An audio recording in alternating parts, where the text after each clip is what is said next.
2019లో కూడా మేము ముందుకు వచ్చాం. శాసనసభ్యులుగా చిన్నప్పటి గారికి, పార్లమెంట్ సభ్యుడిగా నన్ను కూడా గెలిపించారు. మళ్ళీ పెద్దలు జగన్మోహన్ రెడ్డి గారి ఆశీస్సులతో, పెద్దలు బొత్స సత్యనారాయణ గారి ఆశీస్సులతో మళ్ళీ చిన్నప్పటి గారికి, మళ్ళీ నాకు కూడా మరి పార్టీ టికెట్ ఇవ్వడం, మళ్ళీ మీ యొక్క ఆశీస్సులు మీకు దేవుళ్ళు కావాలని చెప్పి మేము ముందుకు వచ్చామని చెప్పి తెలియజేస్తా ఉన్నాం. మీ అందరికీ తెలుసు 2019లో జగన్మోహన్ రెడ్డి గారు వచ్చాక కావాలి ఎన్నికల్లోనే అవకాశం ఇస్తే తప్పకుండా ఈ రాష్ట్రాన్ని గ్రామ స్వరాజ్యం తీసుకొస్తాను, నవరత్నాల ద్వారా కూడా సంక్షేమ కార్యక్రమాలన్నీ కూడా తీసుకొస్తానని. ఆవేళ 5 లక్షల రూపాయలు ఉంటే ఇవాళ మనందరికీ కూడా వైద్యం చేయించుకోవడానికి ఏదైనా పెద్ద జబ్బు చేస్తే 25 లక్షల రూపాయలు ఉచితంగా హాస్పిటల్కి వెళ్ళి వైద్యం చేసుకోవచ్చని చెప్పి తెలియజేస్తాం. ఇవాళ అమ్మఒడి, ఇవాళ చేయూత, ఆసరా, ఇంకా మీకు మీ చేదోడు కానీ లేదు అబ్బా తాతలకు పెన్షన్ ఇచ్చే కార్యక్రమం కానివ్వండి, లేదు ఇవన్నీ కూడా మీ అందరికీ కూడా మధ్యవర్తులు లేకుండా, దళారు లేకుండా, ఎక్కడ ఒక పైసా కూడా లంచం తీసుకోకుండా మీకు అన్ని కూడా సంక్షేమ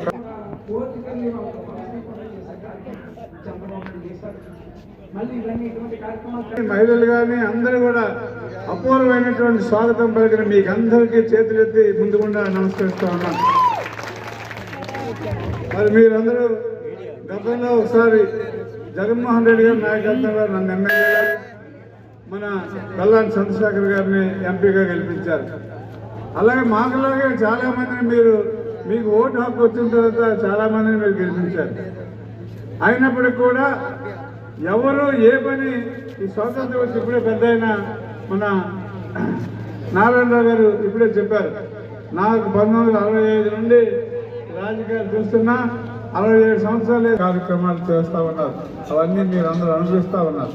అయినప్పటికీ కూడా ఇంత మంచి కార్యక్రమాలు చేసినటువంటి జగన్మోహన్ రెడ్డి గారిని అన్ని పార్టీలు ఏకమై ఎలాగైనా ఓడించాలనేటువంటి ఒక తాపత్రయం పడతాం. అబద్ధమో సుబద్ధమో మీకు అందరికి చెప్తున్నారు. ఉదాహరణకి ఇగో ఈ ఊర్లోనే నేను 2 పంచాయతీ బోర్డు మెంబర్లకి కండువాలు వేస్తారు, మా పార్టీలోకి వచ్చారని. ఇవాళ ఆ 2 కూడా మళ్ళీ ఇప్పుడు మనతోనే తిరిగారు ఉదయం నుండి ఇప్పటి వరకు కూడా. ఇప్పుడు నేను మళ్ళీ వాళ్ళకి కండువాలు వేయమన్నా. వాళ్ళకి ఎక్కడ కూడా మనుషులు లేక వాళ్ళ బంధువులతోనో స్నేహితులతోనో బలవంతం పెట్టి ఏదో రమ్మన్నారని చెప్పి రమ్మని వాళ్ళకేదో పెళ్ళని మీకు అందరికీ సభాముఖంగా మీకు అందరికీ మనసు. అలాగే ఈబీసీ నేస్తం కూడా కొంతమందికి అందలేదని చెప్పారు. వాళ్ళు కూడా ఈబీసీ నేస్తం రేపు 7వ తారీఖు తర్వాత జగన్మోహన్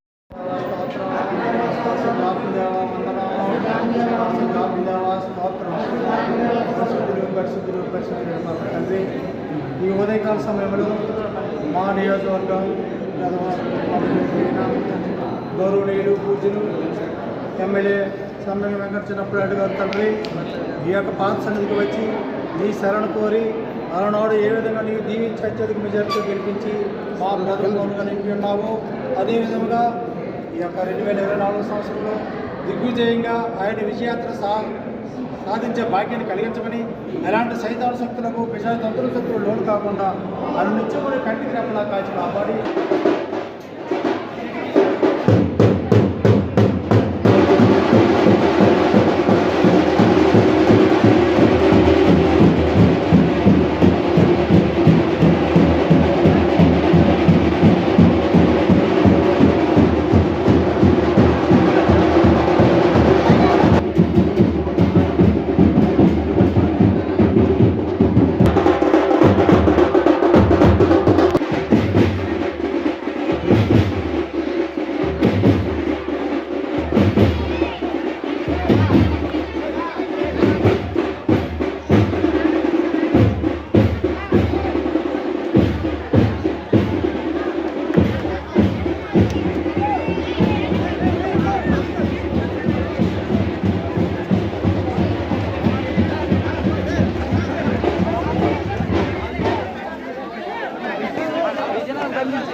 ఇంటెలిజెంట్